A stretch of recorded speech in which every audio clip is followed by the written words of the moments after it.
What I ask people to do is question beliefs.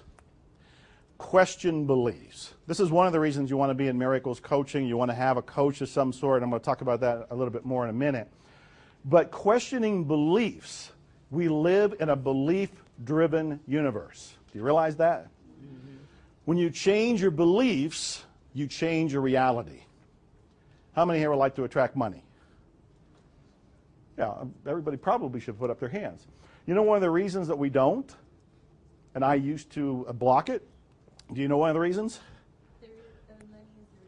Yeah, we have this thought in our head. You can all complete the sentence. Money is the root of all. That's a program in our head. It's not an accurate statement, but it comes from a source we haven't questioned. And if you haven't looked at it like, is that a belief or is that a fact, you can let that run in your unconscious mind as a programming. And that programming will set it up so you don't have much money. It will allow some money. Have you ever noticed that you usually can squeak by? Have you ever noticed that you're able to get just the amount of money you need to pay your bills? I used to think back, how come when I'm in poverty, you know, and I've got this apartment payment and I got this car payment, and I'm struggling, how come I'm able to raise just that amount of money? How come? And not much more. It's because we're allowing ourselves to survive, because that's permissible. We allow ourselves to survive, but we don't allow ourselves to prosper. We don't allow ourselves to thrive. Why not? Because of the beliefs we have about money, about deservingness, about success, and about what people do that we hear about. A large part of what's going on is programming from the media. You know, when I was growing up, Gilligan's Island was one of the TV shows on. You remember it, apparently. She's laughing already, like, oh, that one show was great. And if you think about it, there was the older couple who were very wealthy. And when you watch the show, they're a great source of humor. And you enjoy them and you laugh at them and everything, but unconsciously you're thinking to yourself, I don't want to be them. Wealthy people get laughed at. Wealthy people aren't very likable. They're funny. They're strange. And then you watch some of the movies that are out there. One that comes to mind is Wall Street with Michael Douglas and the famous thing about greed is good. And you start concluding that, oh man, all these people with money and these corporations, they're all ruining their lives, they're all evil, they're all doing things that are bad for the universe or bad for the environment or bad for us. And you forget, you're being programmed by the media. Television, movie, they call that stuff programming for a reason. It's programming you. So you have to watch these shows with an element of awareness so that you can question beliefs.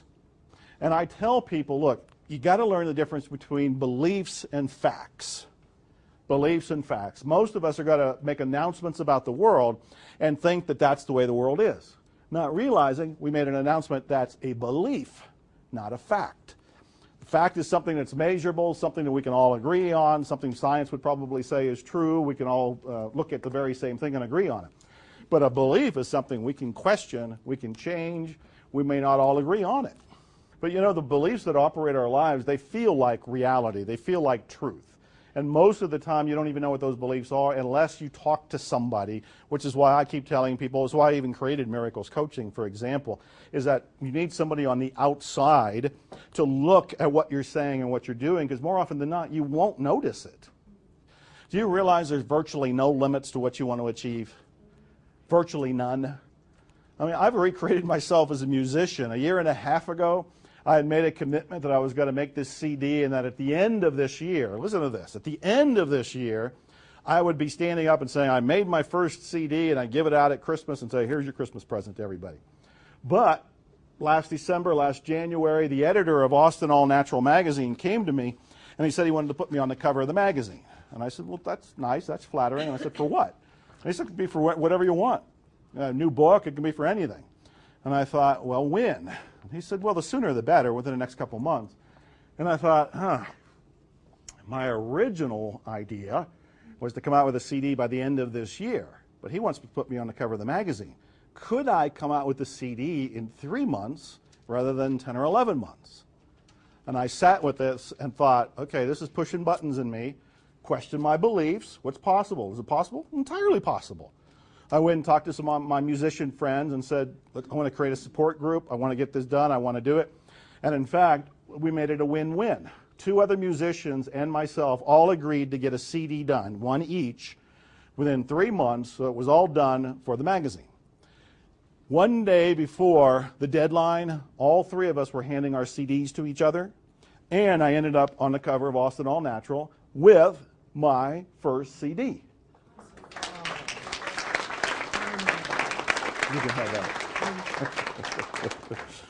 that. And to show you how this works, that's cool, right? I'm tickled and everything. I'm showing it on different levels for you. It's like I changed one, wouldn't it be cool to have a CD done by the end of the year, to wouldn't it be cool if I actually had it done in 3 months? And wouldn't it be cool if that's why I was on the cover of the magazine? Please relate to all of this. Whatever you're trying to do, we all go through those periods of insecurity, those periods of questioning things, and I'm talking about questioning beliefs here. This is how it works. You know, I'm questioning beliefs. I'm questioning what's possible.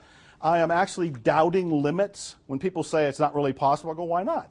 Why isn't it possible? What can we achieve? What would be better than even what we've already been talking about? And I keep wanting to up the ante because this is how I'm exploring the gusto of life.